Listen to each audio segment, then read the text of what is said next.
nationally, a nationally known firm that we hired to do an independent review of the events of February 7th. Before we get started, does anybody need introductions to the folks behind me? We did at the original press conference. Steve Burke, Vice Mayor, Richard Finan, the Mayor, Tim Holloway, the Police Chiefs of Evendale, Carolyn Smiley Robertson, the Village Council Person, and Chair of our Public Safety Committee. Does that take care of all the introductions? Terrific. Before we go on and introduce people and talk about the report, in every conversation that we've had since February 7th, we open with the expression that hate has no place in our community, has no place in any community, that the events that happened on February 7th were abhorrent not only to the residents of Lincoln Heights, but to residents of Evendale, residents of the Mill Creek Valley, and we continue to do everything in our power to make sure that these kinds of events don't take place in our community anytime in the future. 21CP's report, excuse me just for a second. We've lost audio just for a second. If you would excuse us and let us try and get it back.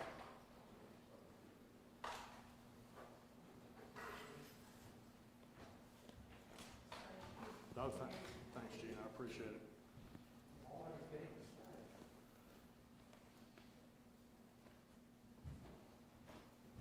Is that better? We're good? Yeah. Okay. We're back with ICRC's technical difficulties solved out. A little bit of context. We went out and hired 21CP because it was very apparent in the days following the events of February 7th that any kind of internal report generated by any of the responding agencies was not going to meet a threshold for either transparency, independence, or reliability among the people that were most affected. And so we went out and got got a number of names. We ended up hiring 21CP because of their national reach and their expertise. They promised a 90-day release date. This is at the end of 90 days. We are, as a truth in advertising moment, we have exerted no control over the final outcome of the report. We have asked them to follow their standard operating procedure, which is not to be present at these kinds of events. In their terminology, their report stands completely on its own. It's self-sustaining. All of you that responded to our invitation for this have been sent a copy of that report, and you should have it. If you don't, please let us know. We'll forward it to you digitally. As a matter of courtesy and of a significant need to give people a voice in this process, this report was released to officials in Lincoln Heights at 8 a.m. this morning. They met with officials from 21CP at 10 a.m. The only two deviations that 21CP made in their standard operating procedure was to add 2 specific interviews with officials from Lincoln Heights about the aftermath of February 7th and the events that happened that day, and then to brief them on the findings, which they did this morning. So that's how their participation has come to conclude. We're happy with what they submitted, and we're going to talk about it here in a second. So with all of the preamble being said, I'd like to introduce Richard Finan. Dick has been our longtime mayor and president of the Ohio General Assembly. Long time mayor. Well, February 7th was a deeply painful day for our entire community. It brought back traumatic memories and stirred justice, anger, forced difficult conversations about how we as government responded to that attack. That's why we brought in the independent, nationally respected team, CP21 Solutions, to review our response and help us to look for a better way to go forward with our work. Their work has been thorough, and if you read the report, they are extremely thorough. They're down to the minute-by-minute look at the situation. It's been impartial.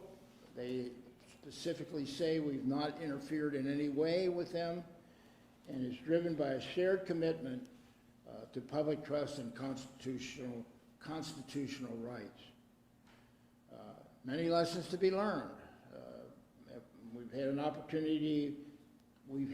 opportunity to continue to strengthen our relationship with Lincoln Heights Village. I think it's critical to point out that the report found our officers not only protected First and Second Amendment rights, but also, while doing so, de-escalated an incredible, dangerous situation. There could have been fatalities. This is testament to the leadership, the training, and the character of our police department. We are releasing the report, as you received, in its entirety. We'll not only accept its findings, but we will act on them. This isn't the end of a terrible situation. It's the beginning of a rebuilding process that will occur between us and the village of Lincoln Heights. We're working with legal experts to ensure our policies and ordinance reflect today's constitutional realities. And we're launching a new era of community engagement, accountability, transparency, and we will not let hate define who we are. And we have begun that and are proceeding with that as we speak. Thank you.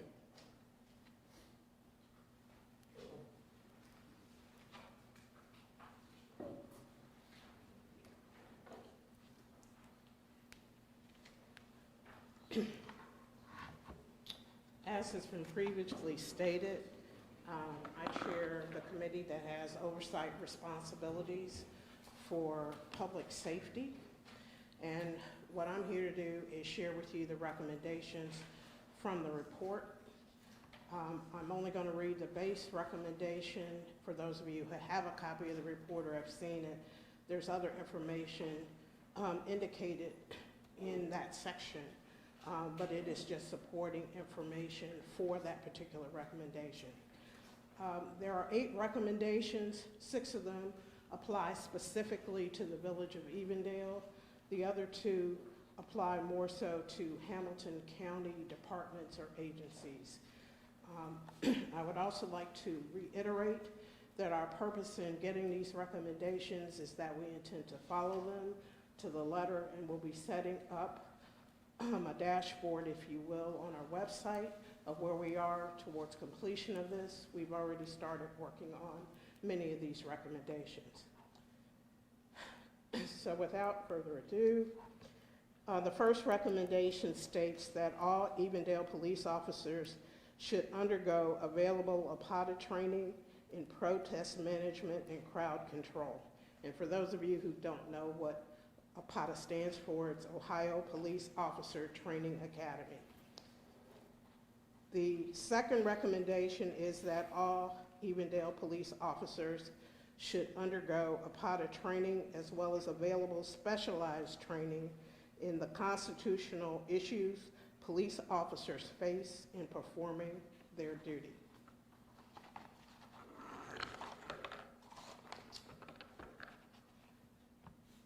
The third recommendation is that the Evendale Police Department should draft and enforce a policy requiring members to be trained and tested on new equipment before it is permitted for use in the field.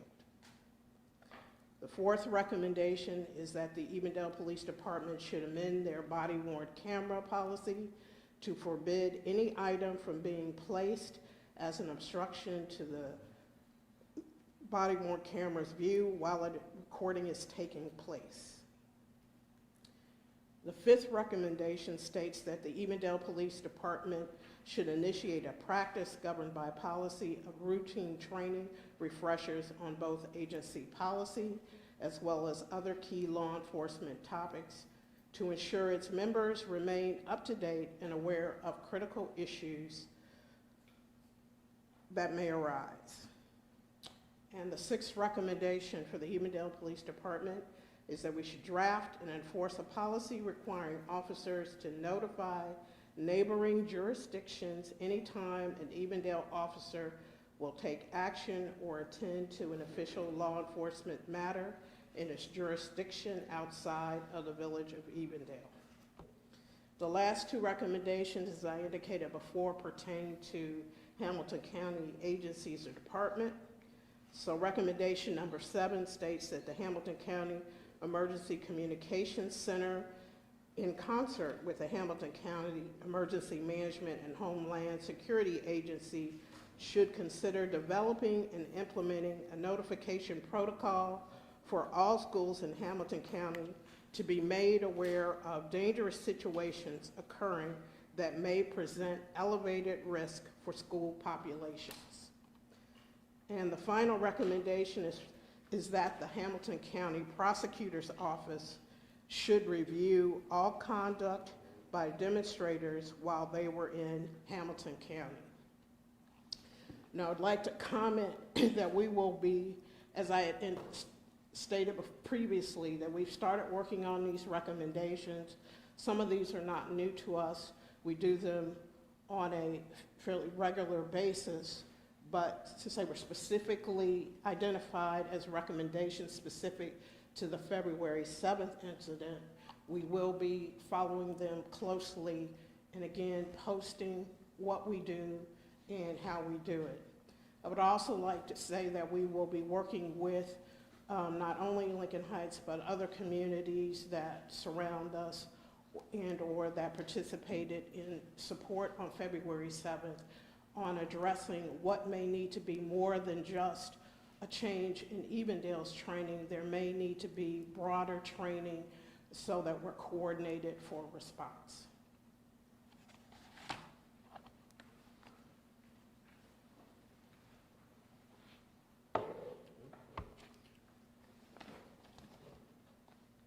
Questions? I'm sure everybody has a couple, please. I'll start, Councilman Patterson. The optics in a situation like this matter, and it's detailed in the report. Right. Just talk to community members, neighboring Lincoln Heights residents about that 10-day period, and there was a lot of emphasis on that time frame, about communication and trying to get the right messaging out while some wondered if there was any messaging at all and what you'll learn from that. I think this is a learning process for all of us. If we could go back as a village and change one thing, it would be our ability in that moment, 24, 48 hours later, to say, we stand against hate, we stand against Nazis, we stand with Lincoln Heights. There's nobody that I've talked to in Evendale, Lincoln Heights, Woodlawn, Glendale, any of the Princeton communities, anybody anywhere who thinks this was okay, who thinks this is something that is desirable to happen in any part of the world, much less our part of the world. We erred too much on trying to be right. We erred too much on trying to have all the facts. We erred too much on not realizing that we would play this as it went and people would be okay with that. We are profoundly sorry that 10 days caused as much angst as it did. Having said that, during the 10 days, we were constantly in contact with all kinds of members from all different kind of communities. We were reviewing body cam footage. There's a whole litany of things we did. But again, let's keep the eye on what's important, which is we will do this differently in the future. Can I ask a question? Sure. I came in late, but I didn't hear what action will be taken against the officer that escorted those people in. No, when you read the report comes out and says that largely the officers, in the way in which they behaved, was consistent with current policies and best practices, and so that this was not a finding of error or a finding of fault. It was about suggesting better ways to do things in the future. Having gone on long enough, Tim is our police chief. If you would take a shot at that, I would appreciate it. Yeah, so in response to that question directly, Can you state the ordinance or the policy, the best policy that you guys have followed? Can you state that where it's I'm not sure which policy you're asking me to state. The policy you just said that you guys are now going to vote with, that's policy. Is there a policy that's written, or is that just? We're following generally the guidelines set forth by the International Chiefs of Police. These are not random, codes to the Village of Evendale. These are consistent across the state of Ohio and generally across the United States. Yeah, and generically, I will say we have hundreds of pages worth of policies that all govern our conduct, and there's no way any single policy can ever be drafted to address every possible scenario.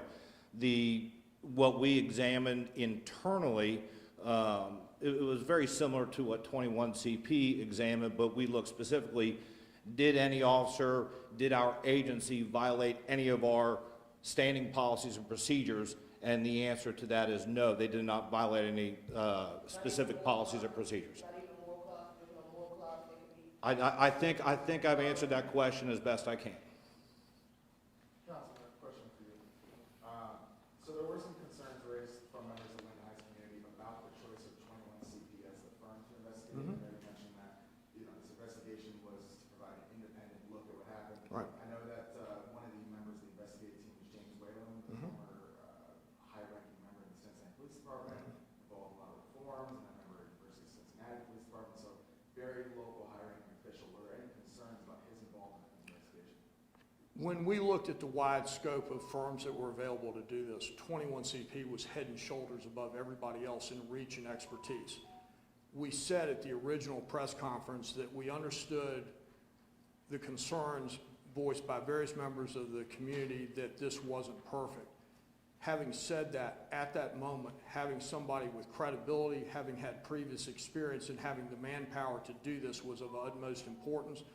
We understand Jim Whalen's role and how people may or may not feel about that. To do that, we had Charles Ramsey, who's the head of 21CP, come in and meet with Lincoln Heights officials at the outset of this to assuage their fears.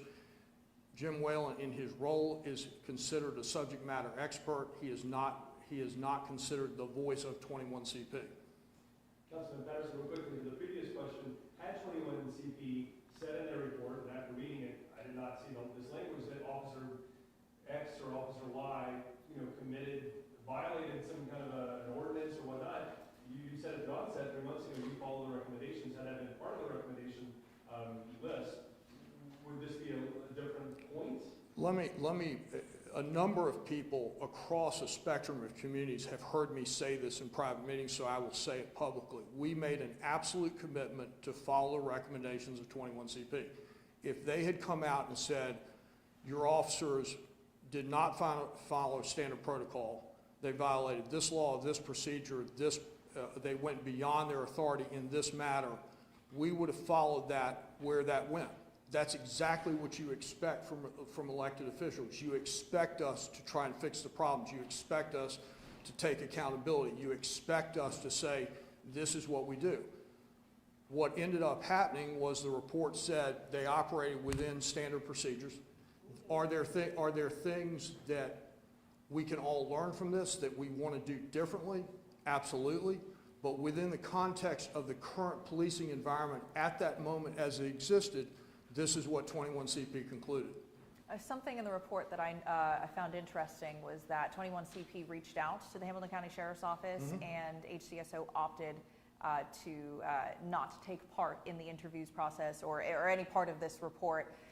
Did that stand out to you? Were you, because they were the secondary responding agency in this situation. So what is your response to their? My response is you need to talk to Hamilton County Sheriff about that. That's a tongue in cheek. The other part is they're incredibly important. They are the policing agency for Lincoln Heights. Their involvement in their assessment of this is critical. I understand from talking to them there are some legitimate reasons why they could not participate. They'll be happy to share those with you when you reach out to them. What type of outreach does the village plan to do in terms of the residents? As you can tell, that not everybody is satisfied or will be satisfied when they read this report. So what type of community relation building will there be to answer any questions that folks who maybe aren't here or won't see these reports will have? Well, first of all, our hope is that everybody reads the report in its entirety, because I think that there's more information than we could possibly convey right now in that report that may address some of the questions that are being asked. We have been reaching out to various communities, various representatives in various communities, and will continue to do so on whatever level we need to do that. We've previously brought together the leadership in conjunction with the Princeton City School District Board, brought together the leaders of the communities and talked, and we have a follow-up session scheduled actually this week on that. And so our emphasis was to address child safety and trauma first, because we felt it was important. Children are our future, and we need to make sure that they are protected. We will continue to do that. I personally have talked with representatives in virtually every community in the Princeton School District, and will continue to do so. And if there are other people that would want to talk to me, I'm more than willing to. We're very serious about following through on the recommendations. We're very serious about being transparent as to what we have done, are going to do. This is not the end. This is the start of us looking at things. We want to build better relationships. That's one thing we found out, where our relationships with some communities was not as strong as we originally thought it was, and we have addressed that and will continue to do so. And how do you plan on updating the community as you all are held accountable and changes are made? Well, as it relates to, well, there are already processes in place, if you will. First of all, we have a working group of council. We've an established forum with the leadership throughout the communities that comprise the Princeton School District. We have on our website a page specifically devoted to February 7th, the response post February 7th. We also have regular community meetings and council meetings. We've had Lincoln Heights residents at our council meetings and where their concerns, where they raised concerns, we reached out and talked to specific people about what their concerns were and what we could do to address that. And we will continue to do this once this report is digested by people and they have questions. If there's a different kind of forum that indicate should happen, we'll do that. When do you anticipate that dashboard that you mentioned going live so that people can actively track? Okay, I don't want to give you the wrong answer, so attorney, isn't it up, or you want to speak to?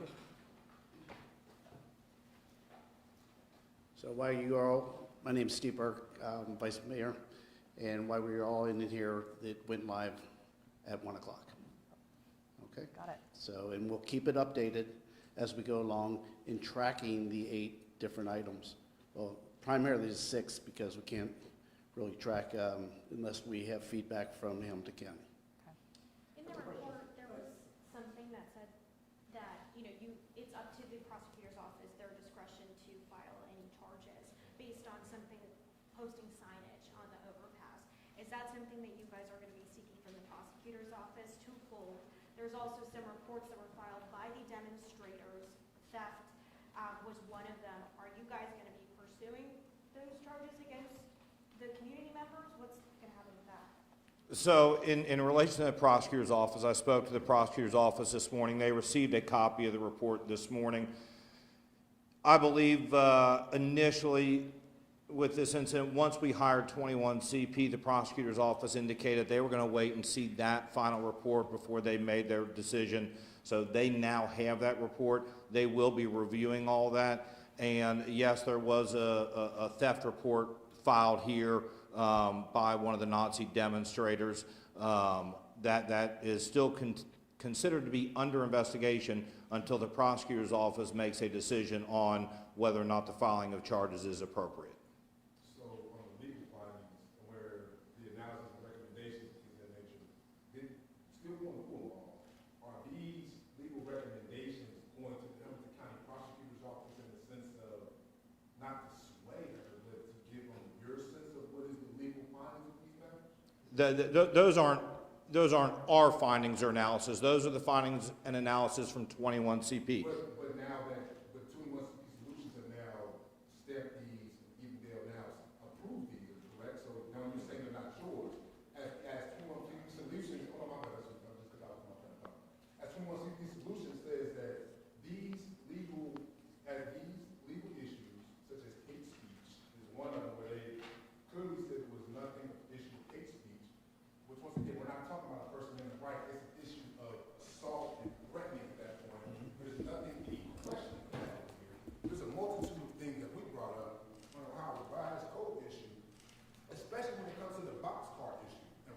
let me do, Mr. Daniels, you bring up, this is simply 21 CP's assessment. Wait a minute, hold it. 21 CP's assessment of how the legal framework affects their report. So they're not going through and saying this is good or this is bad. This is the legal framework as they understand it and how they used it in assessing the behavior of the police. So. So if I'm filing a report against myself, and I'm saying that the people who are required to enforce the laws are not fully enforcing the laws because they're not laws they should be enforcing, there's a conflict. Well, there is, but the conflict is between the laws that are in place and the laws we wish were in place. One of the other things we're doing, and we, hold on, guys. That's what I'm saying, you don't cite the Ohio revised code that we've already established. But this is my point. This is 21 CP's report. This is the report they prepared without our guidance. This is how they chose to frame the issues as they saw fit. Okay, I understand completely that you disagree with some of this. That's perfectly okay. I didn't say I disagree or not. I had a question on the legal findings in here. This is what Evendale stands on. This is what Evendale is The thing that we're absolutely committed to is going through the report and taking away the most important things that we can change that make a difference, regardless of what those are. And we are absolutely committed to following this process through. This is not going to, the thing to hold it for a second. The thing, hey, we're good. Who are racist people hiding behind a badge. That's Okay. what's important to us.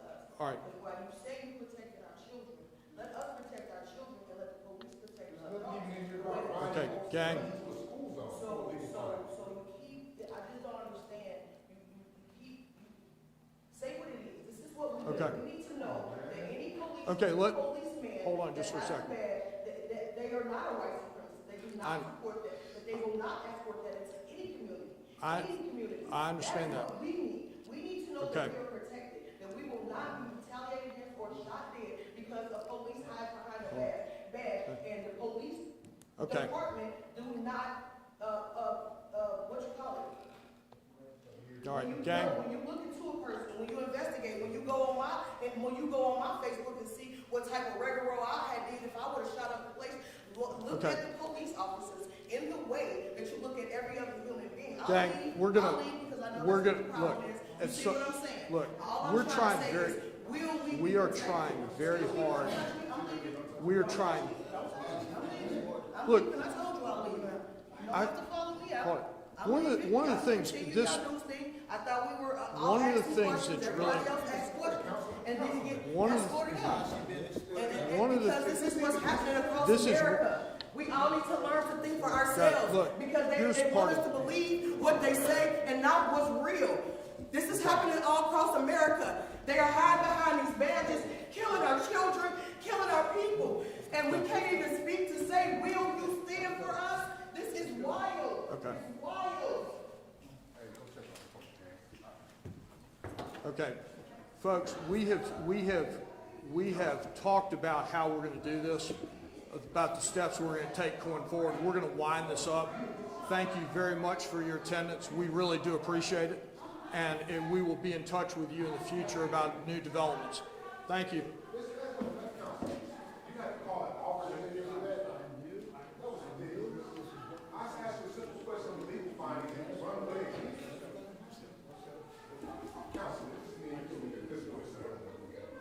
We've got some other stuff we've got to take care of, and we will be in touch. I don't even get acknowledgments. I didn't raise my question. Durant, you. I just want to introduce myself.